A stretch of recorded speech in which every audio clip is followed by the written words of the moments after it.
Vijay times நேயர்களுக்கு வணக்கம். இந்திய பிரதமர் மோடி சைலண்டாக வடகொரியாவுடன் உறவை பலப்படுத்தும் முயற்சியில் ஈடுபட்டுள்ளார். முதற்கட்டமாக வடகொரியாவில் மூடப்பட்ட இந்திய தூதரகத்தை பிரதமர் மோடி திறந்துள்ளார். எதற்காக பிரதமர் மோடி திடீரென்று வடகொரியாவுடனான உறவுக்கு பிரதமர் மோடி முக்கியத்துவம் கொடுப்பது பின்னணியில் உள்ள முக்கிய தகவல்கள் வெளியாகியுள்ளது. நமக்கு எல்லாம் வடகொரியா என்றாலே மர்மம் நிறைந்த நாடாகவும் அங்குள்ள அதிபர் கிம் ஜாங் உன் ஒரு சர்வாதிகாரி ஆகவும் தான் தெரியும். ஏன் இவரை சர்வாதிகாரி என கூறுகிறோம் என்றால், அந்த நாட்டின் மக்களுக்கு பல்வேறு கட்டுப்பாடுகள் உள்ளன. செல்போன், டிவி சேனல்கள் பார்ப்பதில் கட்டுப்பாடுகள் உள்ளது.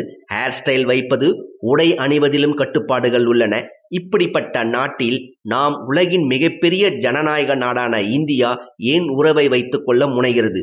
இதுதான் பிரதமர் மோடியின் ராஜதந்திரம். இந்த பதிவில் ஏன் இந்தியா வடகொரியாவுடன் கைகோர்க்கிறது என்று பார்ப்போம். வடகொரியா மிகவும் சிறிய நாடு. அதன் மக்கள் தொகை என்பது 2,60,00,000 தான். சிறிய நாடாக இருந்தாலும் கூட அந்த நாடு தொடர்ந்து அமெரிக்காவுடன் மோதல் போக்கை கடைபிடித்து வருகிறது.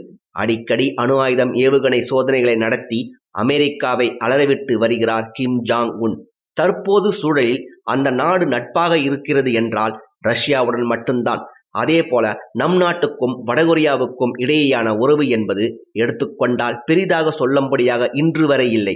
உங்களுக்கு புரியும்படி சொல்ல வேண்டும் என்றால், வணிகம், ஆயுதம் பரிமாற்றம் உள்பட எந்த துறையிலும் இரு நாடுகளும் இடையே பெரிய அளவில் எந்த தொடர்பும் இல்லாத நிலையில் தான் இருந்தது. இதன் ஒரு பகுதியாக வடகொரியா தலைநகர் பியாங்யாங்கில் நம் நாட்டின் தூதரகம் மீண்டும் செயல்பட தொடங்கியுள்ளது.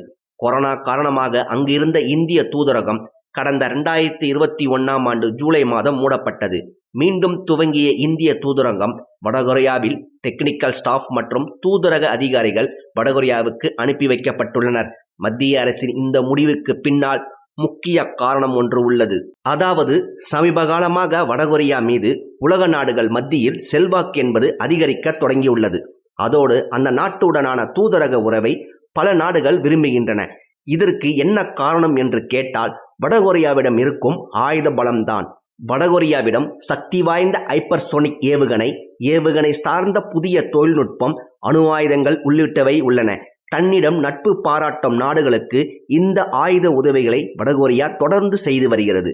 தற்போதைய சூழலில் நம் நாட்டுக்கு வடகொரியாவில் இருந்து ஆயுத உதவிகள் தேவையில்லை என்றாலும் கூட அந்த நாட்டின் ஆயுதங்கள் நம்மிடம் மோதலை கடைபிடித்து வரும் சீனா, பாகிஸ்தான், பெங்களாதேஷ், ஸ்ரீலங்கா உள்ளிட்ட நாடுகளுக்கு கிடைத்துவிடக்கூடாது. இதற்கு நம் நாடு வடகொரியாவுடன் ரஷ்யாவை போல் நட்பாக செல்ல வேண்டும். அதுபோல தற்போது நமக்கு பாதுகாப்பு துறையில் உற்ற நண்பனாக ரஷ்யா இருக்கிறது. இந்த நட்பு வடகொரியாவிடம் நமக்கு மதிப்பை கொடுக்கும். இதன் மூலம் நம் நாட்டை எதிர்க்கும் எதிரிகளுக்கு வடகொரியாவிடம் இருந்து ஆயுதங்கள் செல்லாமல் தடுக்க முடியும் என மத்திய அரசு நம்புகிறது.